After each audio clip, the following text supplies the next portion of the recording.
mga kauturan, dalayawon gid ang Dios nga nagapadayon sa pag-upod sa aton, bisan pa sa siningitiyon sang aton pagpamalandong sang iya mga pulong. Kag sa wala panakon masaysay ang tanan nga kinahanglan naton sa siningitiyon, aton gid pagabasahon ang pulong sang Ginoo nga ini makita sa naunang Korinto kapitulo 15 versikulo 58 nga nagasiling, gani hinigugma ko nga mga kautoran, magmalig-on kamo nga indi malingkang, magmapisan kamo sa inyo hilikoton para sa Ginoo. Kay may baloan gid ninyo nga ang inyo pagpangabudlay para sa Ginoo may pulos gid. Kag nga Episo 6:10 nagasiling, magmalig-on kamo sa inyo paghiusa sa Ginoo, kag paagi sa iya gamhanan nga kusog. Diri namit lang ang duha ka kamatuoran nga nagasiling, magmalig-on kamo. So ang tigulo sa aton pamalandungan subong nagasiling, magpakalig-on kamo. Ini panghangkat sang Dios sa aton nga kita nga mga kaanakan sang Dios dapat gid magmalig-on. Ang una diri nga ginhambal sa nauna Korinto 15:58 nagasiling si San Pablo sa grupo sa mga Kristohanon dito sa Korinto nga magmalig-on sila. Pero siguro pwede man naton inimesling, magmalig-on kamo, o kung magmalig-on kita, o kung magpabakod ikaw kag ako sa aton nga pagpangalaga dira sa Ginoo. Ginhambal ini ni San Pablo tungod kay sadto nga panahon may madamo nga ginatawag nga piki nga mga propeta sa aton pa nagahambal sang indi husto nga mga bagay. Si San Pablo nagatudlo sa mga katawhan nga si Kristo ginlansang, napatay, ginlubong, kag sa tapos ang 3 ka adlaw nabanhaw siya. Pero may mga tao yat sadto nga tion nga nagatudlo nga si Kristo wala mabanhaw, kag nagapadayon sila sa pagpanudlo nga ang mga tao nga nagkalamatay nga nagatuo kay Kristo wala man sing pagkabanhaw. So amo na ang kabangdanan nga nagsulat si San Pablo, magpakalig-on kamo, bakod kamo sa inyong pagtuo, kag hindi magpadala sang mga pagtulunan nga wala nagasinanto suno sa gnatudlo sang Bible. Kag ang isa pa gid kalinya nga ginbasa nakon, kag iniya makita sa Episo, pagsiling ni San Pablo sa mga Kristohanon sa Episo, nga magmabakod sila ina tungod kay kadamo sang mga temptation, pagsulay nga halin kay Satanas nga ginahimo niya sa mga tao. Kung hindi mabakod ang aton pagtuo sa Dios, dali kita matumba kag madala ni Satanas. Kaya man ang Bible nagatudlo sa aton nga si Satanas ang kaaway sang Dios kag kaaway man naton nga mga tao, katulad siya sang leon nga nagalagaw, nagangurog kag nagpangita sang iya nga tulokbon. So agod hindi kita mahalita ni Satanas kag madala ni Satanas sa mga pagsulay, nagsulat si San Pablo sa mga Kristohanon sa Episo nga magmalig-on sila, magpakabakod sila sa ilang pagtuo sa Ginoo, kag amo man nina ang minsay para sa aton subong, agod nga hindi kita madala sa pagtulunan nga wala nagahalin sa Bible, kag hindi kita madala sa mga pagsulay ni Satanas, dapat nga kita magmabakod sa aton nga pagtuo dira sa Ginoo.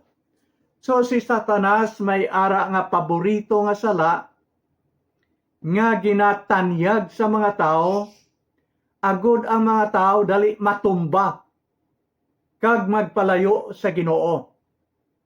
Kag ini nga sala nga aton paghambalan subong, amo ini ang sala nga number 1 nga makaguba sang kabuhi sang tao kag makaguba sang maayo nga pag binatasan sang isa ka pamilya.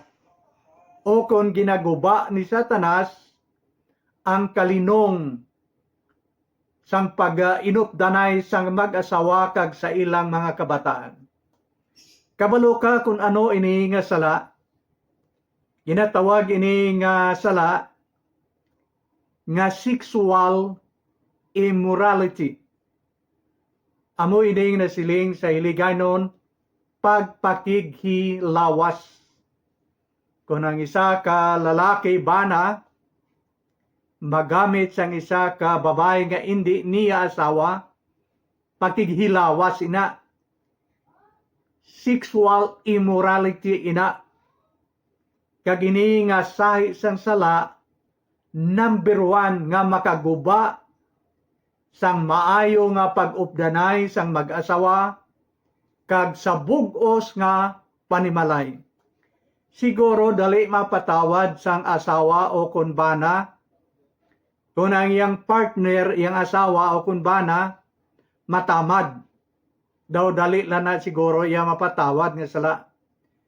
Pero kung ang isa makakumit sang ginasiling nga sexual immorality o kung pagpakighilawas, mabugat ina patawaron sang bana o kung sang asawa. Amo ini nga ginsiling nakon, number 1 ini nga sala nga makaguba sang panimalay. Okay, tanaw naton ang pila ka bilog diri, kutob sang oras nga aton magamit, ang mga hitabo sang mga katawhan sang una, kag nagakatabo man sa aton subong, kagatagan ini naton sang leksyon, sa aton kagalingon gud nga makalikaw kita sa sining sala sa pagpakigilawas. Ang 2 Samuel chapter 11 pagkadto sa 12.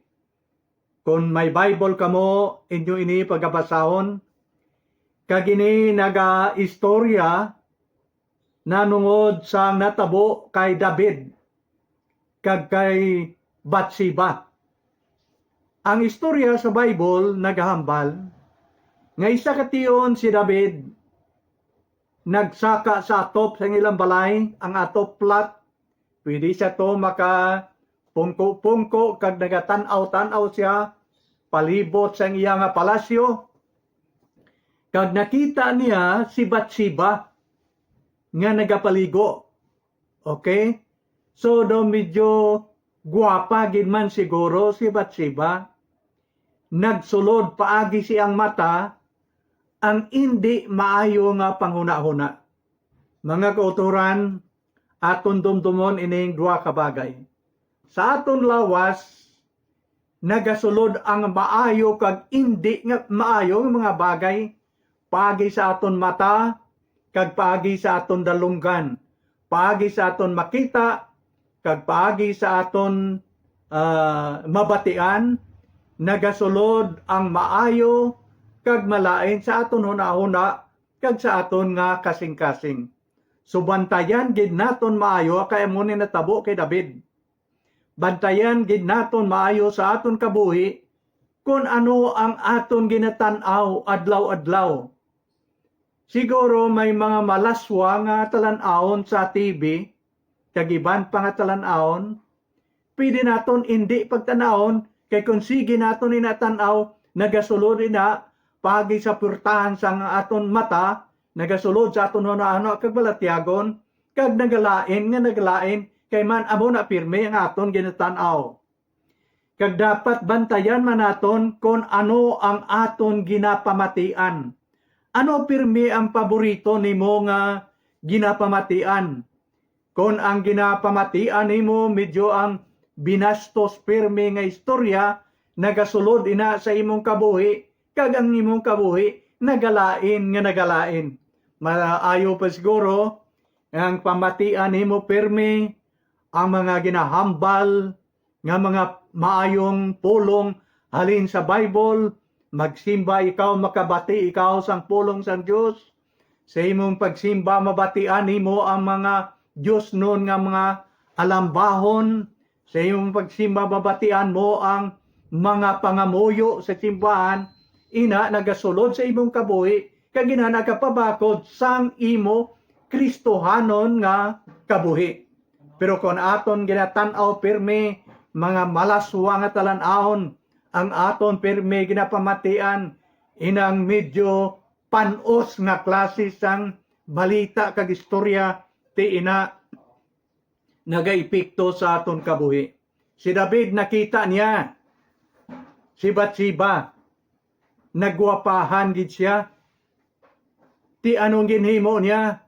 Ginpakadto niya sa ilang balay, pero may plano na siya sa likod siyang una-una nga mga malain nga plano.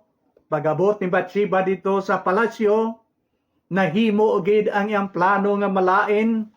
Kag sa tapos sina, sa hindi madugay, nahibalaan niya nga si Bathsheba nagbusong.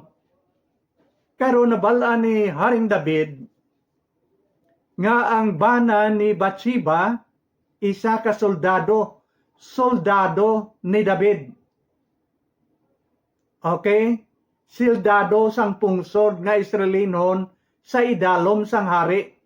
Kaya ti ang chief nga commander kung soldado ang paghambalan, amo ang presidente o kon ang hari. Pagkabalo niya nga nagbusong si Bathsheba, nangita siya sa paagi agod matabunan ang iyang sala. Nagpanawag siya dito sa patag-awayan kay ang soldado sa tungation ang Israelinhon may kontra kag nagagira sila. Ang ila kontra amo ang Ammonite. Ginpapauli anay ni David ang iyang bana si Uriah.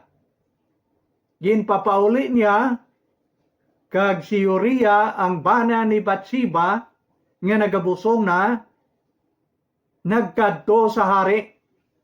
Ma-report siya kung nga agin patawag siya kag ginpapauli sang hari nga si David.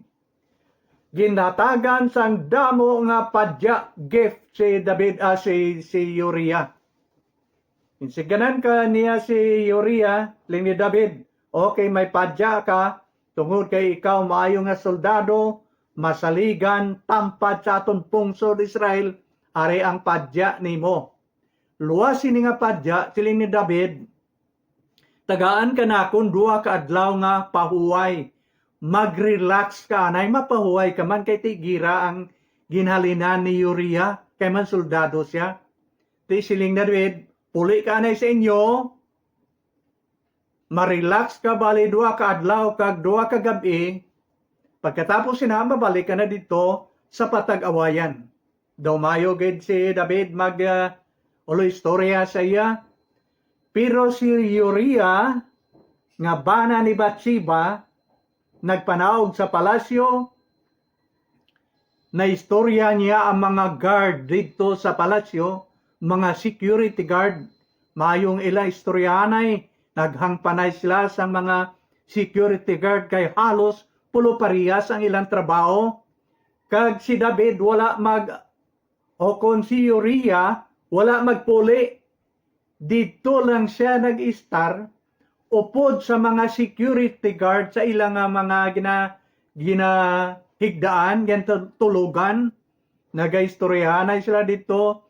Naubos na lang ang 2 ka adlaw kag 2 ka gabi ni Uriah nga wala siya magpuli sa iyang balay. Sang nasapuan ini Haring David, nagsulat siya. Ginhatag niya kay Uriah, nyati balik ka na lang dito sa inyong lugar diin kamo nagatipon kag nagapakig-away. Ang sulat nga ni ihatag ninyo sa inyong kapitan. Si Joab ang ila kapten. Si Uriah wala kabalo kung anong sulod sang sulat. Pagbasa sang kapitan, ang instruksyon nagasiling, ibutang si Uriah nga imong soldado sa front line dito gid sa una. Agod nga ang toyo iyan ni David, Haring David, nga kung mag-away na, siya mauna patay, kay dito siya sa front line. Okay. Sa manubo nga pagkaistorya, pag-inkwentrohanay na sang away, napatay si Uriah. Pagkabalo ni Haring David, imbes nga magpangasubo siya, nalipay pag siya tapat, kaginkuha na niya si Bathsheba nga isa sang iya mga asawa. Kaya ti damo si asawa mo, ti patay naman si Uriah, ngayang bana. Mga utod, may duwa ka sala nga nahimo ni Haring David. Una niya nga sala, amo ang pagpakighilawas kay Bathsheba nga hindi man niya asawa. Amo na ang una niya nga sala. Ikadua niya nga sala ni Haring David, murder. Siya ang nag-ideya nga mapatay si Uriah nga soldado nga amo ang bana ni Bathsheba. Dua ang sala. Kag sang ginkuha na niya si Bathsheba nga ang asawa, ang Diyos nagsilabo ang kaakig sang Diyos bato kay David. Gintawag sang Diyos ang iyang propita nga si Nathan, kag ginsingganan sang Diyos si Nathan, kadtua si Haring David, sabdo nga siya sang iya sala. Naglakat si Nathan pagkadto sa hari. Pagabot ni Nathan, nagsiling dayon si Nathan sa hari, Senyor Hari, may iga-istorya ako sa imo, pamati inising maayo. Kag naghambal si Nathan. Siling ni Nathan, may dua ka tao sa isa ka lugar. Ang isa ka tao manggaranon, ang isa imol. Ang tao nga manggaranon, madamo ayang kasapatan, mga karniro kag mga baka, puertigid kadamo. Pero sinya ang isa ka tao nga imol, nakabakal sang isa lang kabilog nga karniro. Kag ini nga karniro palangga gid niya kag sa iyang mga kabataan. Ini nga karniro nga nakabig nila nga membro sa ilang panimalay, daw bata kag daw utod sang iya mga kabataan. Ini nga karniro nagakaon upod sa ila. Ini nga karniro nagahigda upod sa ila. Ini nga karniro nagahampang upod sa kabataan sining tao nga imol. Pero may nag-abot nga bisita ang manggaranon. Kag ang manggaranon nagpreparar sang pagkaon para sa iyang bisita. Kag ginkuha niya ang isa ka bilog nga karniro nga palangga sa tong tao nga imol, kag amo ang iyang ginpatay kag inihaw para ipakaon sa iyang bisita. Wala gid siya magkuha sang karniro halin sa iyang kaugalingon nga mga karniro nga puerte kadamo. Kag namangkot si Nathan nga propeta sang Dios. Sinya, Haring David, ano ang masiling nimo? Sini nga tao? Si Haring David nga naglain ang buot, siling niya, ini nga tao, wala sing patugsiling, wala sing batasan. Maayo sini nga tao, patyon. Pagkapitay ni Nathan, nagsiling siya, Senyor Hari, ikaw ina, sa kadamo sang imo asawa, ginkuha pa nimo ang isa ka bilog nga asawa ni Uriah, kag pinapatay pagid nimo si Uriah, ikaw ina. Pagkapati ni Haring David, naghambal dayon siya, siling niya, nakasala ako batok sa Dios. Pangamuyo ako nga hindi ako mapatay, kag hindi ako pagsilutan sa Dios tungod sang akon sala nga nahimo. Si Nathan nagsiling sa hari, nya hindi ikaw mapatay tungod sini nga sala. Pero ang imong kabuhi halin subong daw hilo nga nagumok nga hindi nagid madispunihan. Magapangasubo ikaw tungod sini nga sala, madula ang imong kalipay tungod sa imong ginhimo. Matuod man kung imong isasaon ang Bible sa Salmo 51, dira makita nimo ang tanan nga pangamuyo ni Haring David. Nagsiling siya, Ginoo, nakasala ako batok sa imo. Siya, Ginoo, hatagi ako sang bag-o nga tagipusoon o kon kasing-kasing. Kasing-kasing nga makahigugma sa imo, kasing-kasing nga makahigugma sa akon isig katao, kasing-kasing nga makahigugma bisan pa sa akon mga kaaway.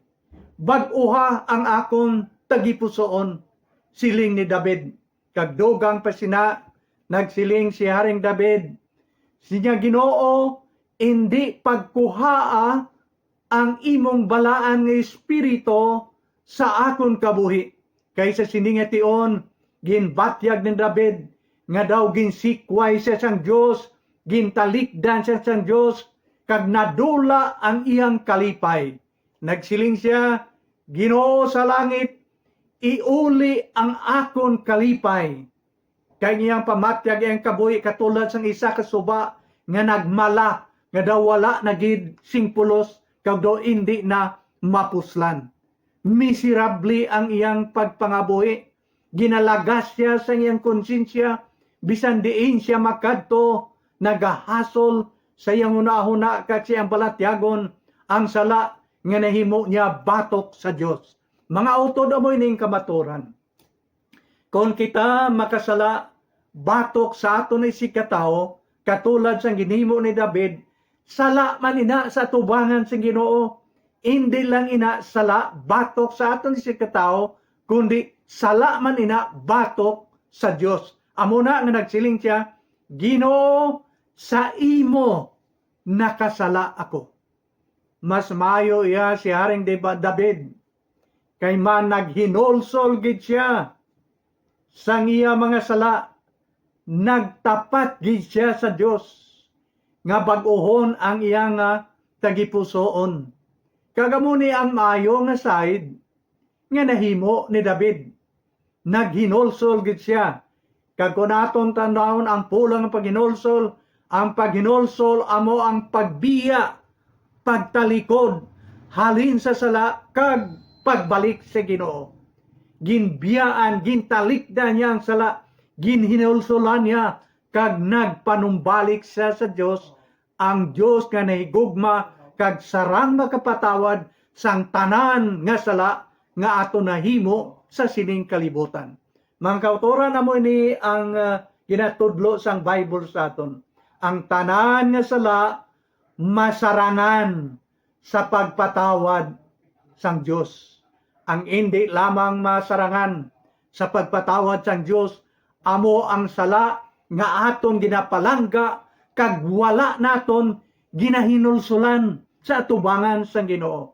Nagapaabot ang Dios nga hinulsulan o kung talikdan naton ang aton mga sala, kag magbalik kita sa iya, kay siya handa kag sarang makapatawad sang bisan ano nga klase sang sala ang aton nahimo sa sininga kalibutan. Kung kaysa nagabatyag kita ngati ang Dios nagapatawad man, mahimo lang ko sala subong, buwas hinulsulan ko, kay nagapatawad man ang Dios sang aton mga sala. Siguro nga akon masiling kon amo nang imong attitude, kag muna ang ginahimo mo sa imong kagalingon, wala mo ginainto ang Dios, kay ang Dios hindi mo mainto. Ang ginatunto mo ang imo lang kaugalingon. Daw medyo mangaki gani kita kon sing ganong kita nga ginatunto kita sang iban nga tao. Kag daw nagalain abuot kon intuon kita sa iban nga tao. Pero kon magsiling ka sa imong kagalingon, nga mahimo ko sala subong, hinulsulan ko buwas, patawadon sa Ginoo, tapos patawad, mahimo ko liwat sala, kag dason, hinulsulan ko naman, iniwi ang Diyos nagpatawad man, liwaton akon, kon amo na ang ginahimo nimo sa imong kaugalingon, wala mo ginatonto ang Diyos, kay ang Diyos na kaybalo sang tanan nga butang sa kalibutan. Kag nabalaan niya kung anong ara sulod sa imong balatyagon, kag anong ara sa imong hunahuna.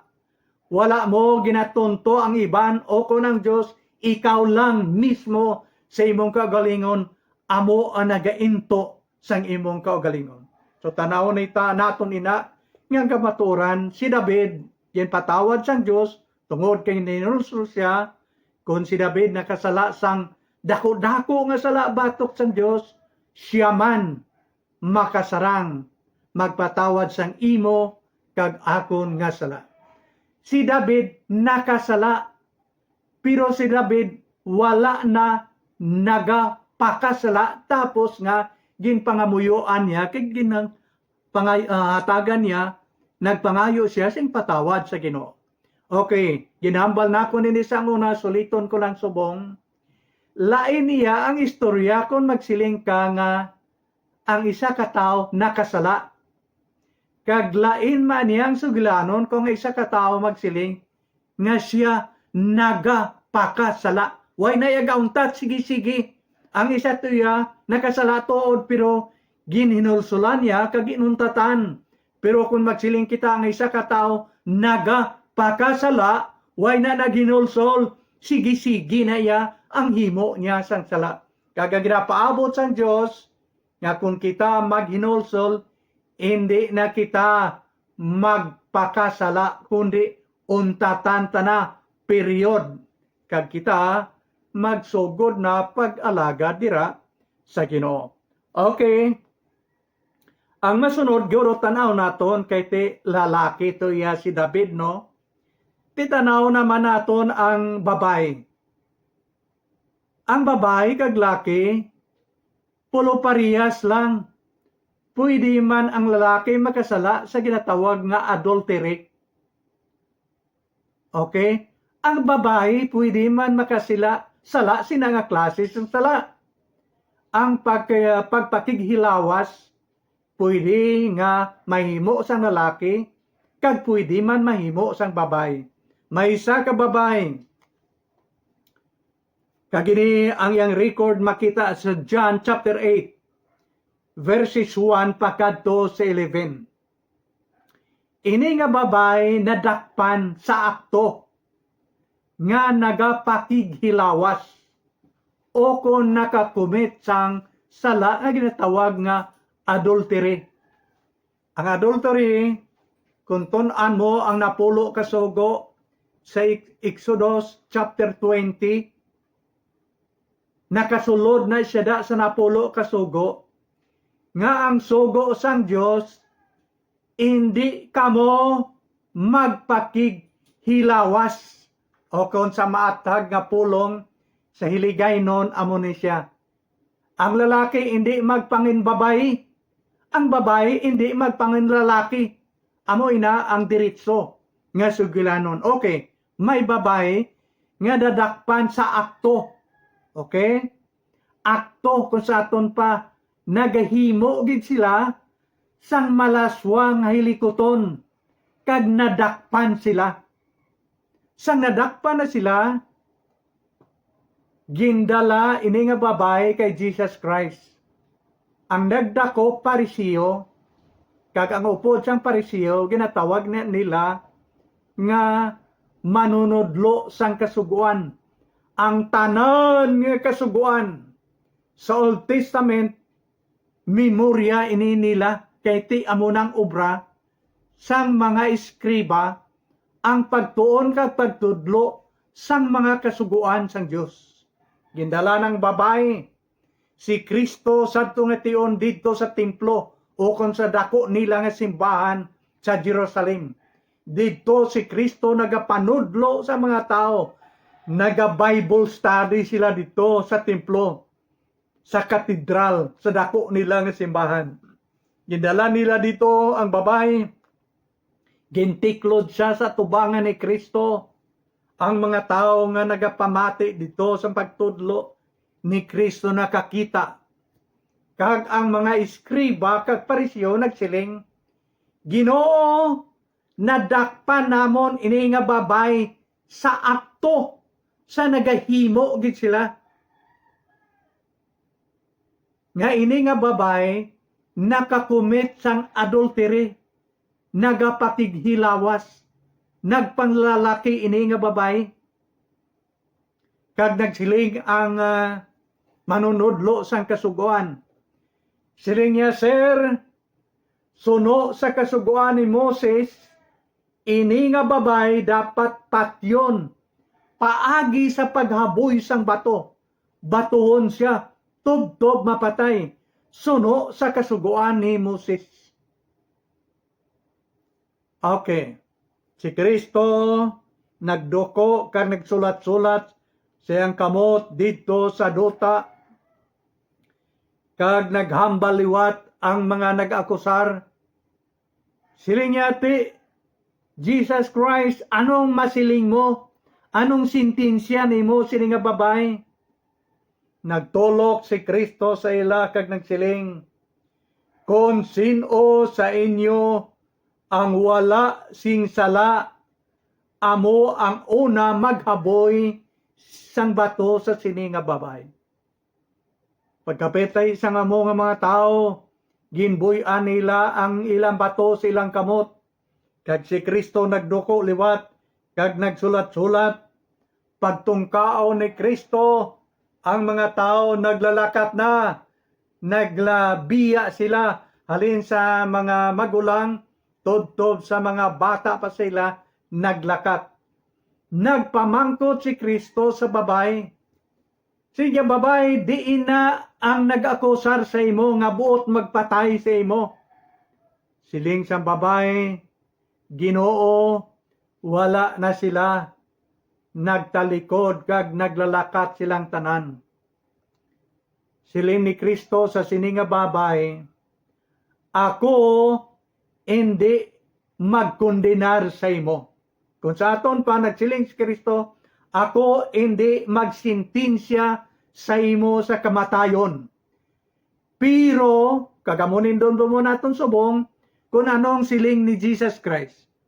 Siling ni Jesus Christ sa sininga babay, pero hindi na ikaw magpakasala liwat kung sa aton pa. Untatan mo na ng bisyo mo, nga nagapagamit ikaw sa mga lalaki, nga nagapang lalaki ikaw, untatan mo na ina nga klase sang sala. Ti anong makita naton diri? Ano ang ara sang balatyagon sang Dios sa siningation? Halin kay David, tob-tob sininga babay, masapwa naton nga napagimbabaw ang paghigugma kag pagpatawad sang Dios sa aton sa bisan ano nga klase dalagkong mga sala nga nahimo sang tao. Pero ang iyang balatyagon amo ini, nagapatawad siya, pero ang gusto niya silingon, untatan mo na ang imo sala. Kung nakasala ikaw sang una adultery, nga nakasala ikaw batok sa Dios, kag batok sa imong panimalay, nagsilingan Dios, hindi na pagpadayona, untatay na, kay nagaguba ina nga klase sang sala sang imo kabuhi kag sa imong panimalay, ilabi na gid sa imong relasyon sa Dios. Ang Dios nga nahigugma sa imo kag sa akon, kag nahigugma sang bug-os naton nga panimalay, ang Dios nga hindi gusto nga mabungkag ang imo kag akon panimalay. So siling ni Kristo, hindi ka na magpakasala liwat. Kag amo na man ang ginahambal sang Dios sa imo kag sa akon, katulad sang ginahambal niya sa babay. Kasiling si Kristo sa imo, anak, nakasala ka na balaan akon.